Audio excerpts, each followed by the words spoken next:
Okay, so now let's get off that and we'll get on to different types of car accidents. This is a very somber module, this momentum module, because we do a lot with car accidents and collisions.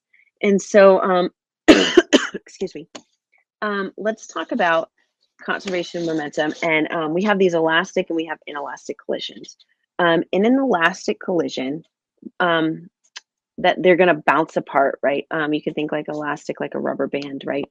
So the two vehicles or the two things that are hitting each other, if you think like maybe pool balls, maybe that's not so violent. Two pool balls might hit each other and then they're going to bounce off.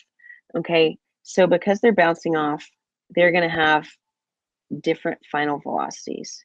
Okay, so they're coming together with different initial velocities, and then they're hitting each other, and then they're bouncing off with different final velocities. So usually they'll be in opposite directions too. So one of those velocities will usually be negative. Um, in an inelastic collision, that's the type of collision where two things hit each other and they go together. So something that's not so violent, maybe like clay balls, balls of clay. Two balls of clay might be rolling toward each other. They hit each other and then they roll off into the sunset together. Okay, so because they're together when they're done, they're going to have the same final velocity, and that's an inelastic collision. And I just remember that elastic is bouncy, and so they're going to bounce off each other, where inelastic is not bouncy. Um, the other thing to remember is that it's impossible to have a perfectly elastic collision, um, and that's just where all the energy is conserved. There's no loss of energy, and it's just perfectly elastic. That doesn't actually happen in the real world. We typically have like an imperfectly elastic, or we just call them elastic collisions, but they're typically not perfect because typically energy is lost somewhere, whether it's heat or friction, or somewhere we're losing we're losing energy. So that's these types of formulas. Now, you can, if your formula sheet doesn't, I don't remember if the formula sheet has these separated out by elastic and inelastic. If you want to write them on your formula sheet separated out like this, that's totally fine. That's not like, violating our academic honesty policy or anything like that. That's just basically saving you a little step. So we're going to try an elastic and then we'll try an inelastic. And I may go a couple minutes over. So if you guys have to leave, that's totally fine. The recording's still going. I probably talked too much about car accidents um, and tests at the beginning. So again, the just some definitions for the two. Again, the elastic, they're going to bounce off each other, and a perfectly elastic collision will have no loss of kinetic energy, but that's not really possible in the real world. And then an inelastic collision, they're going to stick together afterwards, and you will lose some kinetic energy. Okay, so here we go. This is a sticky collision. That sometimes I'll call the sticky and inelastic because they stick together at the end. Um, and so for this one, we have, I'm going to try and use like a little brighter color. Okay, in this one, we have, that's our first mass, and this is our first velocity, our initial of 1. Maybe I'll call this 0 of 1. And then we have our our second car, and that's the 0 or the initial velocity of the second car. And then they stick together at the end, and then we want to know how fast they move at the end. So they have the same final velocity. So I'm going to write what I know. And I know I've got it up there in the formula.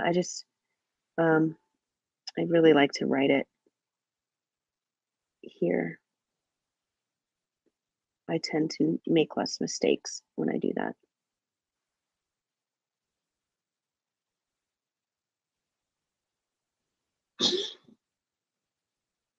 And then we just want a VF. Since they're sticking together, they're going to have the same final velocity. Okay, so now we have M1 V01 plus M2 V02. And you may see this sometimes as like an I. Then we have M1 plus M2 plus VF. Okay, so now I just throw in all my numbers.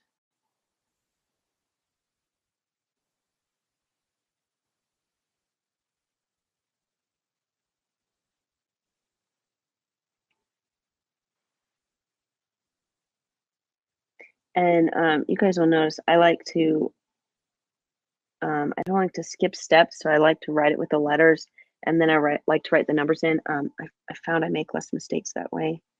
Um, and these problems are kind of long, and the last thing I want to do is like waste all this time working out the problem and then make a mistake at the very end.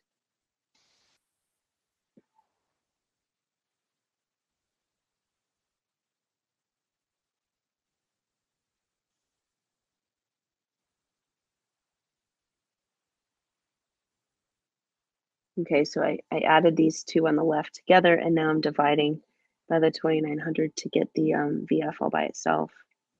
And I'm going to get 20.88 meters per second.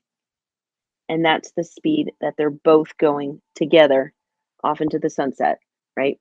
Um, because it's a sticky collision. So they're going together. And also because it's sticky or inelastic, we know that we've lost some energy somewhere in this problem.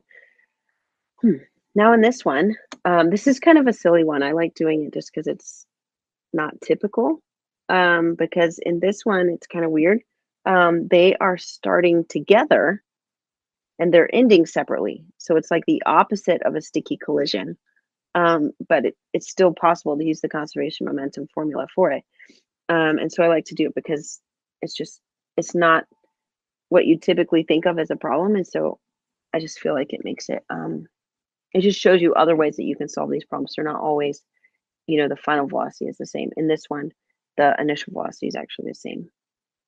So in this one, we have a thruster, this pistol with this astronaut. So he's just like floating around in space.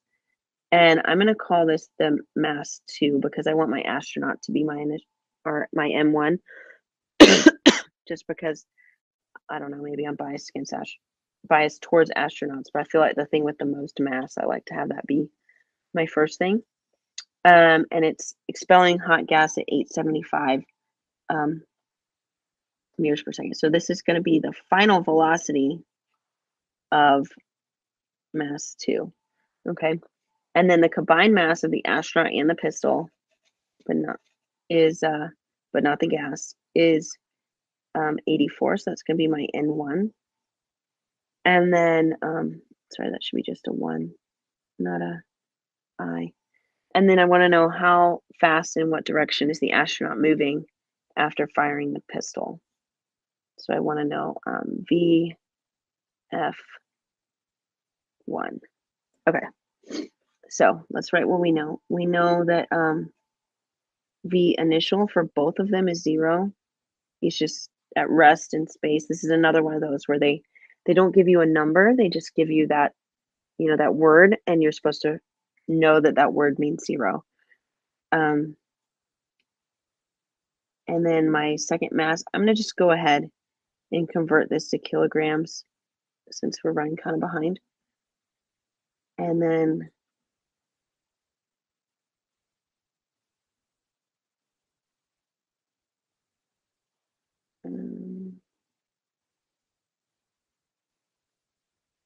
okay.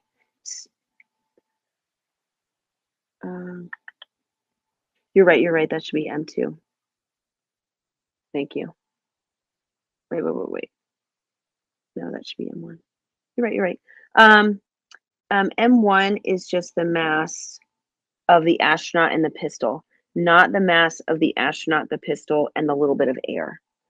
And so when we put it in our formula, we'll like add our initial will be like 84.035 because it's going to be the mass of the astronaut, the pistol, and the gas. So if you can kind of see in this picture, At the end, the astronaut's still holding the pistol. The only thing that is leaving is this little bit of gas. And the reason astronauts actually have to do this is because, they're floating around in space and there's no friction or anything to get back. So if he's like floating around in space and he needs to get back to his spaceship, let's say, he probably does have a tether somewhere. So he could kind of pull on the tether. But one thing that they can do to kind of get back, towards get going in the direction they want to go is shoot something the way they don't want to go, and then they'll go the other way. Kind of like when we talk about Newton's laws, action, reaction. And so because the gas is going one way, he's going to go the other way. And so yeah, yeah. So it's like a before and after, except in this one, the before is let me show you in the formula. In the before, they're all together. So it's like the opposite of a it's like a sticky collision backwards, where they're together before and at the end they're separate. Um, so it's kind of weird because it's a little different.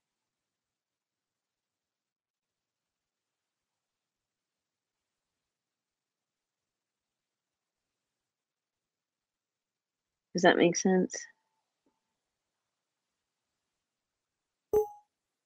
Okay, okay, cool.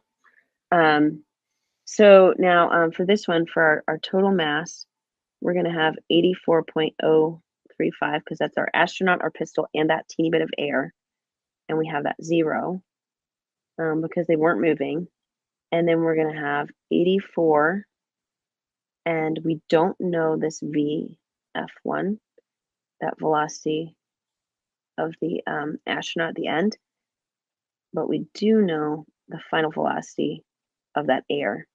And the astronaut's velocity is going to be much less than the velocity of the air because he's so much bigger, right? Since your momentum is based on your mass and your velocity, his velocity is going to have to be much lower because his mass is so much bigger. So we'll have 0 on this side, and then we'll have 84 BFI. That's what we're looking for, the astronaut's velocity. And we'll have 3625. And I'm going to take 30 from both sides. Hopefully I don't run out of space.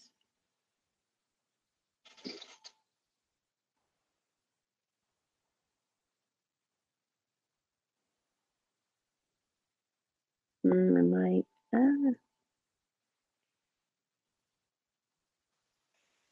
Okay, I'll put it over here.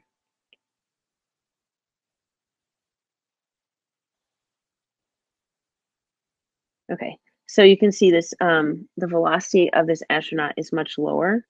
And you can also see that it has a negative sign because it's in the opposite direction of the gas, because the gas is going one way and he's going to go the other way. So if we had made the gas a negative, then his velocity would have been positive. But I just left the gas positive because it was easier to solve that way.